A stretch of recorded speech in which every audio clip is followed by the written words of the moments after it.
भगवान शिव का जन्म कैसे हुआ, उसके माता पिता कौन थे, उसका गुरु कौन था, उसने किस किस को अपनी विद्या प्रदान की थी, आपको मालूम है?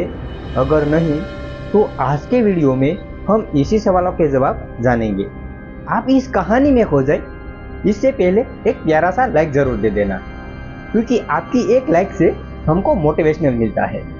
और ऐसी ही धार्मिक कहानी जानने के लिए हमारी चैनल को भी सब्सक्राइब जरूर कर लेना, क्योंकि इस चैनल में ऐसी धार्मिक कहानी मिलती है और मिलती ही रहेगी। तो बिना देर के वीडियो को कर लेते हैं स्टार्ट।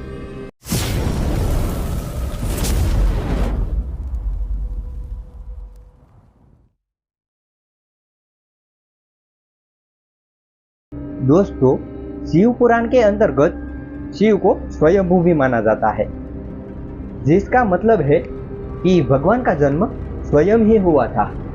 ना तो कोई माता है ना ही पिता। भगवान शिव 5 तत्वों से भी परे है, इसके कारण उसकी मृत्यु कभी नहीं होती। अब हम जानेंगे विष्णु पुराण से जुड़ी शिव जी की एक कथा के बारे में।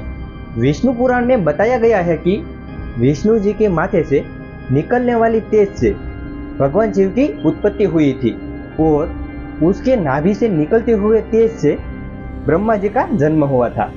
मगर दूसरी ओर विष्णु जी के जन्म के बारे में शिव पुराण में कहा गया है कि एक बार की बात है, जब भगवान शिव अपने घुटने मल रहे थे, उसके घुटने से निकलने वाले मेल से भगवान विष्णु का जन्म हुआ था। और अगर ऐसा हुआ है तो विष्णु पुराण और शिव पुराण एक दूसरे से बिल्कुल अलग है। यह कथा के अलावा भगवान शिव की एक और पौराणिक कथा काफी मशहूर है, जिसे शायद आपने बड़े बुजुर्गों से सुना होगा। अगर आपने नहीं सुना तो आपकी जानकारी के लिए बता दे, एक बार की बात है जब विष्णु जी और ब्रह्मा जी आपस में झगड़ रहे थे, आखिर इस संसार में सबसे बड़ा कौन है। तब जलते हुए खंभे के रूप में भगवान शिव बीच में आ गए। दोस्तों, इस रहस्य को उस दोनों नहीं समझ सके और तभी अचानक से आवाज आई। इसने कहा कि जो भी इस खंभे का चोर ढूंढ लेगा वही सबसे बड़ा होगा। तभी ब्रह्मा जी पक्षी का रूप लेकर ऊपर की तरफ और विष्णु जी वराह का रूप लेकर नीचे की तरफ निकल गए। हजारों साल निकल गए, पर किसी को इस खंभे का चोर नहीं मिला और दोनों हार मानकर वापस आ गए। जिसके बाद भगवान शिव अपने असली रूप में आए और फिर ब्रह्मा जी और विष्णु जी ने यह मान लिया कि महादेव ही सबसे बड़े हैं और सबसे महान है।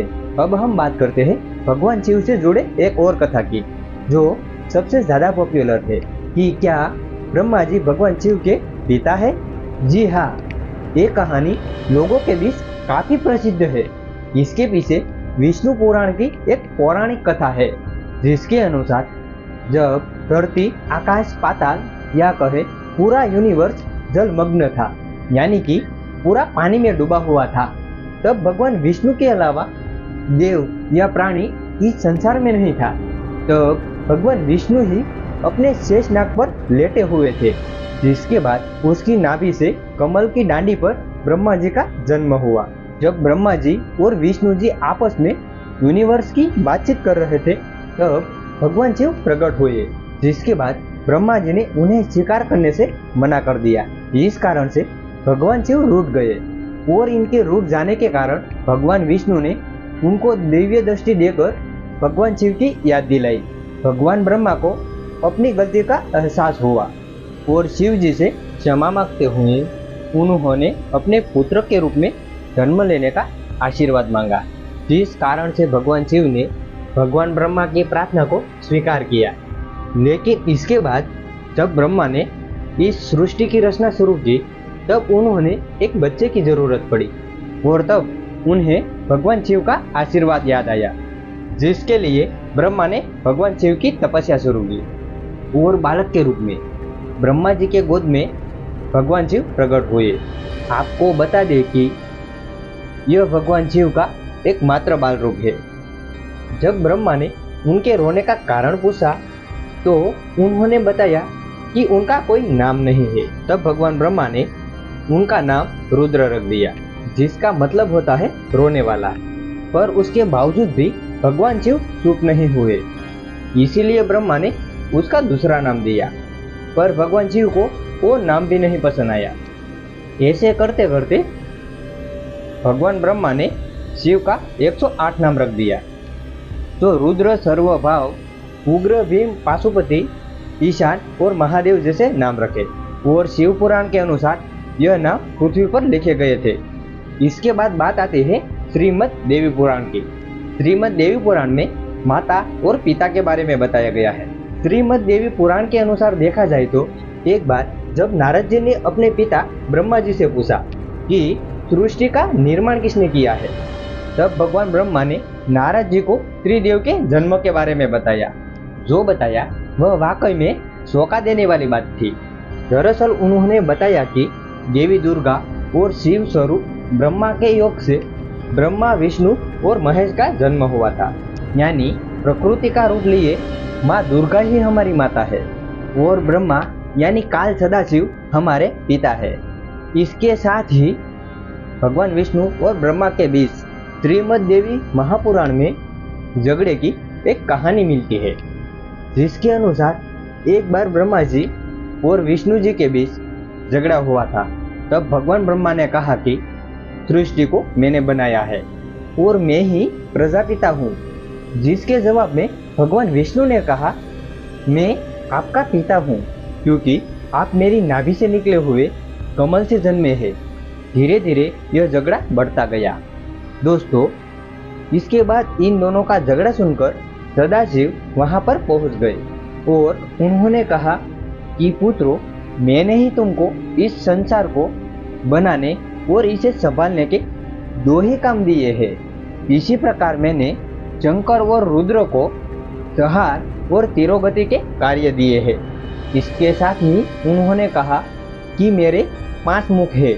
एक मुख से आकार, दूसरे मुख से उकार, तीसरे मुख से मुकार, चौथे मुख से बिंदु और 5वें मुख से बात यानी कि शब्द प्रकट हुए। उन्हीं 5 को मिलाकर देखा जाए एक अक्षर ओम बनता है, जिसे आज हम भगवान शिव को मूल मंत्र के रूप में जानते हैं।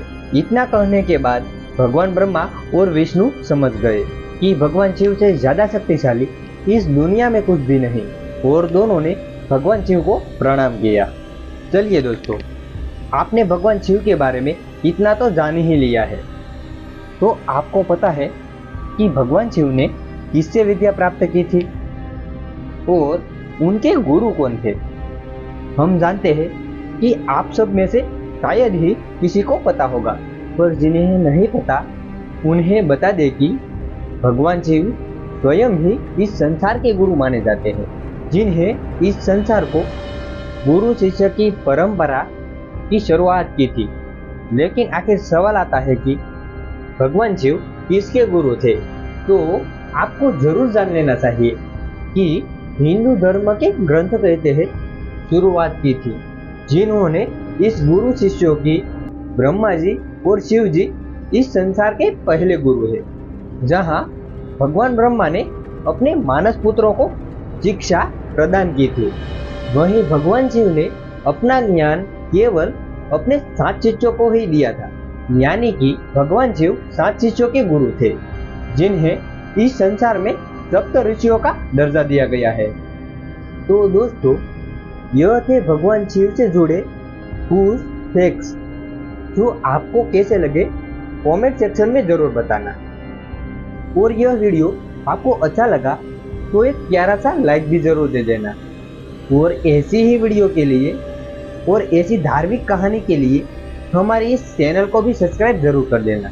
आप सबको हमारी तरफ से राधे कृष्णा।